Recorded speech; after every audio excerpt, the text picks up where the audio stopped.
Hello and good morning, you guys. How are you doing? We're good. How are you? Great. Absolutely fantastic. You're at the zoo, and we're broadcasting right here by this beautiful lake in South Carolina because we're celebrating turtles as well, guys. Great. We're actually at the Santa Barbara Zoo. Santa Barbara. Oh, my God. I love, oh, my God. You guys. It's the most beautiful place. It is. Oh, God. You go down there, I believe it's Campbell Avenue where all the restaurants, and you're right down there by the ocean and stuff. Yeah. Well, what we've been doing is we've been hanging out with turtles, which is even better. Now, let's talk about the turtles of the Santa Barbara area because, you know, so many of us associate them with going out there into the ocean, but are you up in the hills and stuff? I mean, because I can't imagine how many turtles are around that area. Well, right now, one of the most endangered turtles is the western pond turtle. And they've got some of them here, and they're going to be working on breeding these endangered turtles up soon. They're gearing up to do that. They also have some endangered exotic turtles who are not native to here. Yeah. They have the radiated tortoises. They do. Which, Matt has actually been to Madagascar to meet those turtles in the wild. They're some of the most endangered turtles in the world. And we think of turtles. A lot of people think of turtles as sea turtles, but there's 7 species of sea turtles, but there's actually over 350 turtles in the world, and most of them are tortoises and water turtles, freshwater turtles. So there's a lot of turtle diversity out there. In our forest in South Charlotte, North Carolina, we have a lot of traveling turtles. I mean, we look at it, we have box turtles, we have snapper turtles. I mean, and I just love sitting with them. Do you know, they love watching, I mean, sitting there with humans. They'll sit there and it's like you're having this spiritual conversation with them. Yeah, a turtle really has a really intent gaze. It really stares at you, or whatever it's doing. If it's eating, you know, whatever it's focused on, that's what it's doing. That's what it's looking at. And this world, you know, where our attention is often so twitchy, and we're looking at our phones and we're multitasking, it is so healing and just like you said, spiritual to be with a creature who is fully immersed in the moment. They experience time in a different way than we do.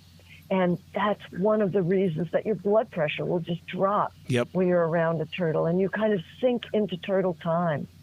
I study Native American spirituality, and the one thing that they always teach us with the turtle is it's a reminder that we're going too fast, and then that time, it has to be self-reliant as well as less dependent, and that we should also increase sensitivity. We should be aware of that. That turtle brings such a powerful message to our personal souls. Yeah, I think, aren't they powerful medicine? There's turtle clans, too, in some of the First Nations. And the wisdom that they bring is wisdom that stretches back to the time of the dinosaurs and the wisdom of the elders, because turtles are some of the longest-lived creatures in the world. They can live over 200 years. And they remind us that wisdom and age are great gifts. And they're not something that should be discarded, but too often they are in our culture. So often people like to run away from the snake as well as the turtle. And the reason being is because if it's a snapper, stay away. But I always look at them as being, they are the closest to Mother Earth. They feel the vibration of this planet. They're Earth guardians. They are Earth guardians. And a snapping turtle, people are afraid of them, but snapping turtles are amazing animals, and they're super important. Snapping turtles are like vultures of ponds. You know, they eat dead things. They don't hunt. They don't go after animals. And you know, without snapping turtles, we'd be up to our neck in dead fish when we go swimming, I guess. But they're super important, and they're only aggressive when you're bothering them, or when they think you're bothering them. You know, one of our best friends is a 42-pound, 65 or so year old snapping turtle named Fire Chief, who's one of the turtles we highlight in our book. We have a section on celebrity turtles because turtles are individuals like we are. Yeah. And one of them is, we call him the Chief. The Chief. And we've known him since 2020, and we did physical therapy with him after his accident. He was hit by a car when he was crossing from his summer pond to his winter pond. And he was rescued by these ladies to whom we apprenticed ourselves of the Turtle Rescue League. They repaired his broken shell. His legs and tail were paralyzed. But after working with him for 2 years, they built him a wheelchair, and we did physical therapy. We got to work with him.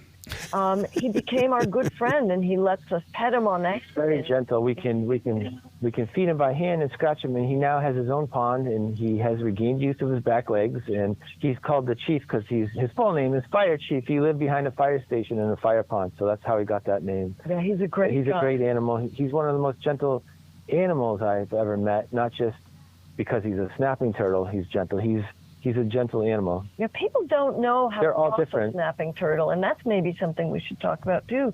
You can pick up a snapping turtle very easily without being hurt. You just need to know how to do it. Yep.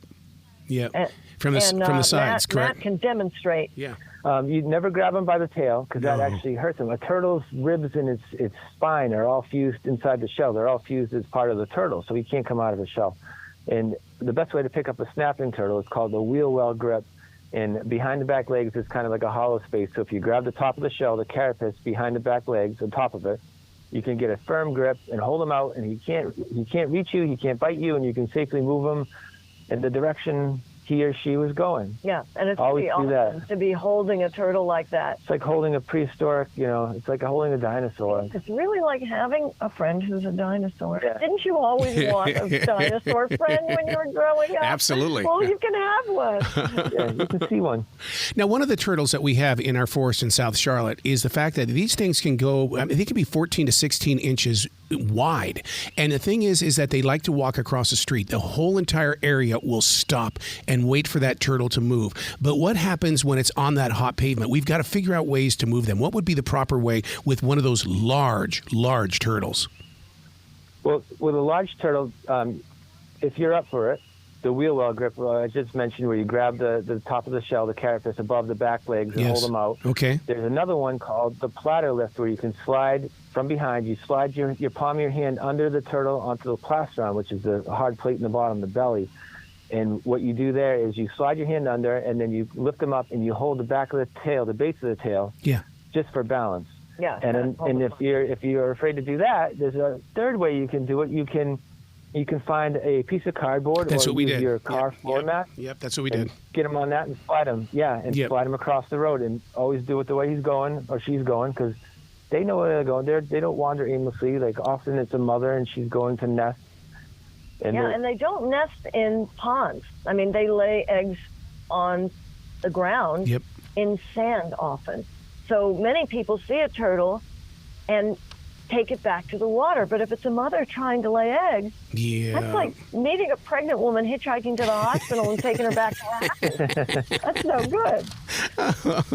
Well, happy Turtle Day 2023, you guys. I love that you've got the book. I love that you're sharing the journey with everybody today. And it's just because turtles are a very powerful totem animal to me. And I'm just so glad I got to talk with you about turtles.